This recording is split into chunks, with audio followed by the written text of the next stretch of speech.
पहाड़ी इलाकों में लगातार बारिश हो रही है, बादल फट रहे हैं, ऑरेंज अलर्ट है अगर बात की जाए शनिवार और रविवार के लिए हिमाचल प्रदेश में। और यही वजह है कि मैं मंडी जिले के पंडो डैम पे हूँ। आगे जिस तरीके से हमने देखा था कि कई डैम के गेट जब नहीं खोले गए तो डैम ही बह गया, उसे देखते हुए पंडो डैम के 5 में से 3 द्वार खोल दिए गए हैं। और नीचे व्यास नदी का ये दृश्य देख लीजिए जो आपको विचलित कर सकता है कि लाखों गैलन पानी चंद मिनटों के अंदर छोड़ा जा रहा है। और उसकी वजह से जो सायरन है वो लगातार बज रहे हैं ताकि जो निचला इलाका है मंडी के नीचे, मंडी शहर और बिलासपुर का इलाका है, वहां पर लोगों को अलर्ट कर दिया जाए ताकि वो व्यास नदी से दूर रहे। तो यहाँ पर आप लाइव तस्वीरें न्यूज़ नेशन की ग्राउंड रिपोर्ट पे देख सकते हैं कि पंडो डैम के 5 में से 3 द्वार खोल दिए गए हैं। और उसकी वजह से जो अब जल है वो तेज गति से व्यास नदी में छोड़ा जा रहा है। और इस जलधारा की वजह से व्यास नदी हो सकता है कुछ समय के बाद खतरे के निशान से ऊपर पहुंच जाए। तो अब व्यास में भी खतरा बढ़ने लगा है। पंडो डैम के 5 में से 3 गेट खोले जा चुके हैं।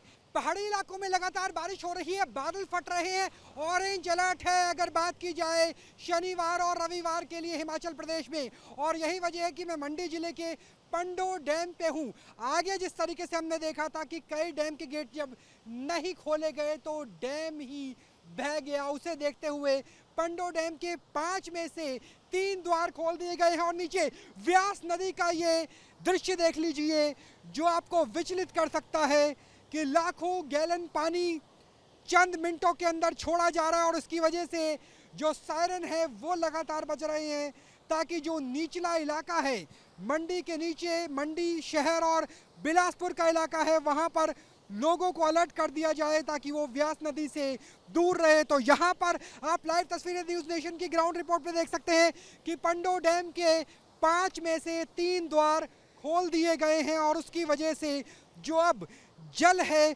वो तेज गति से व्यास नदी में छोड़ा जा रहा है। और इस जलधारा की वजह से व्यास नदी हो सकता है कुछ समय के बाद खतरे के निशान से ऊपर पहुंच जाए। तो अब व्यास में भी खतरा बढ़ने लगा है। पंडो डैम के 5 में से 3 गेट खोले जा चुके हैं। पहाड़ी इलाकों में लगातार बारिश हो रही है, बादल फट रहे हैं, ऑरेंज अलर्ट है अगर बात की जाए शनिवार और रविवार के लिए हिमाचल प्रदेश में। और यही वजह है कि मैं मंडी जिले के पंडो डैम पे हूँ। आगे जिस तरीके से हमने देखा था कि कई डैम के गेट जब नहीं खोले गए तो डैम ही बह गया, उसे देखते हुए पंडो डैम के 5 में से 3 द्वार खोल दिए गए हैं। और नीचे व्यास नदी का ये दृश्य देख लीजिए जो आपको विचलित कर सकता है कि लाखों गैलन पानी चंद मिनटों के अंदर छोड़ा जा रहा है। और उसकी वजह से जो सायरन है वो लगातार बज रहे हैं ताकि जो निचला इलाका है मंडी के नीचे, मंडी शहर और बिलासपुर का इलाका है, वहां पर लोगों को अलर्ट कर दिया जाए ताकि वो व्यास नदी से दूर रहे। तो यहाँ पर आप लाइव तस्वीरें न्यूज़ नेशन की ग्राउंड रिपोर्ट पे देख सकते हैं कि पंडो डैम के 5 में से 3 द्वार खोल दिए गए हैं। और उसकी वजह से जो अब जल है वो तेज गति से व्यास नदी में छोड़ा जा रहा है। और इस जलधारा की वजह से व्यास नदी हो सकता है कुछ समय के बाद खतरे के निशान से ऊपर पहुंच जाए। तो अब व्यास में भी खतरा बढ़ने लगा है। पंडो डैम के 5 में से 3 गेट खोले जा चुके हैं। कैमरा सहयोगी जयराम के साथ राहुल डबास, न्यूज़ नेशन, मंडी, हिमाचल प्रदेश। न्यूज़ नेशन अब व्हाट्सएप पर खबरों की ताजा अपडेट के लिए न्यूज़ नेशन के इस क्यूआर कोड को स्कैन करें।